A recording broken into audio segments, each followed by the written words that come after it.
उत्तर प्रदेश की राजनीति के एक प्रभावशाली दौर में एक नाम तेजी से ऊपर उठ रहा था, अमरमणि त्रिपाठी। कई बार विधायक और मंत्री रह चुके नेता। दूसरी तरफ मंचों पर अपने तेवर और आवाज से पहचान बना रही थी एक युवा कवयित्री, मधुमिता शुक्ला। कहा जाता है मंचों और मुलाकातों का सिलसिला एक परिचय से रिश्ते तक पहुंचा। रचनात्मक सलाह, भाषणों की पंक्तियां और घर परिवार का आना जाना, यही वो जगह थी जहां निजी संबंधों की कहानी आगे बढ़ी।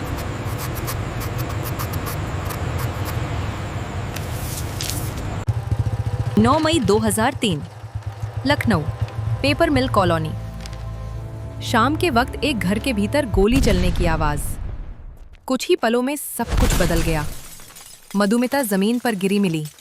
पड़ोसी और परिजन पहुंचे। पुलिस को सूचना दी गई और मामला शहर से राज्य तक चर्चा का विषय बन गया।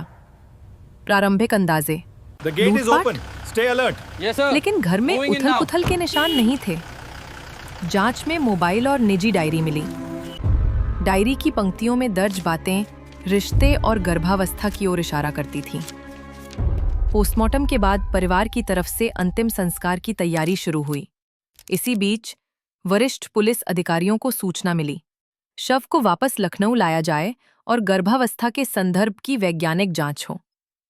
डीएनए नमूने लिए गए और रिपोर्ट ने दिखाया कि गर्भ में पल रहे शिशु के जैविक पिता के रूप में अमरमणि त्रिपाठी का डीएनए मेल खाता है। मधुमिता की जुड़वा बहन निधि शुक्ला ने पुलिस के सामने गंभीर आरोप रखे। रिश्ता, विवाह का वादा और पहले के गर्भ समापन। बहन की मांग थी मामले की निष्पक्ष जांच और दोषियों पर सख्त कार्रवाई। जांच का पहिया तेज हुआ तो सत्ता की आहट भी सुनाई देने लगी। अधिकारियों के तबादले, सीआईडी को मामला और फिर सीबीआई की एंट्री। अदालतों के गलियारों में बहस बढ़ी और सड़क पर सवाल, क्या प्रभाव रसूख सच को दबा देगा? सीबीआई की पड़ताल में साजिश का खाका सामने आया। सिर्फ एक व्यक्ति नहीं, कई नाम, मुलाकातें और कथित योजना। दूसरी ओर बचाव पक्ष की दलीलें, कुछ दस्तावेज, कॉल रिकॉर्ड जैसी चीजें जो आगे चलकर फर्जी सिद्ध हुई। कई गवाह मुकर गए पर कुछ ठोस कड़ियां बनी रहीं।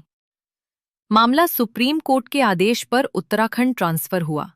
लंबी सुनवाई के बाद 24 अक्टूबर 2007 को अदालत ने अमरमणि त्रिपाठी, उनकी पत्नी मधुमणि त्रिपाठी सहित 6 लोगों को दोषी ठहराते हुए उम्र कैद की सजा सुनाई।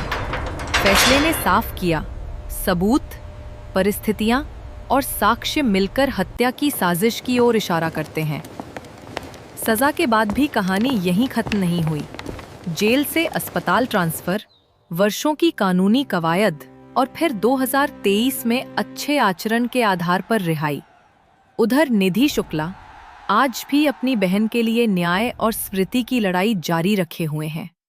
ये केस सिर्फ एक हत्या नहीं था, ये बताता है कि निजी रिश्ते, राजनीतिक प्रभाव और जांच एजेंसियां जब एक फाइल में मिलते हैं तो सच तक पहुंचना कितना कठिन हो जाता है।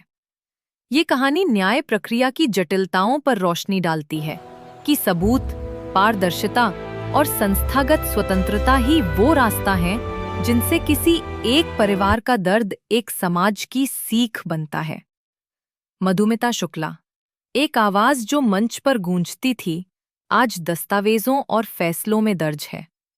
सवाल अब भी बाकी है, क्या हमारी प्रणालियां इतनी मजबूत हो चुकी है कि अगली मधुमिता सिर्फ कविता में याद न रहे?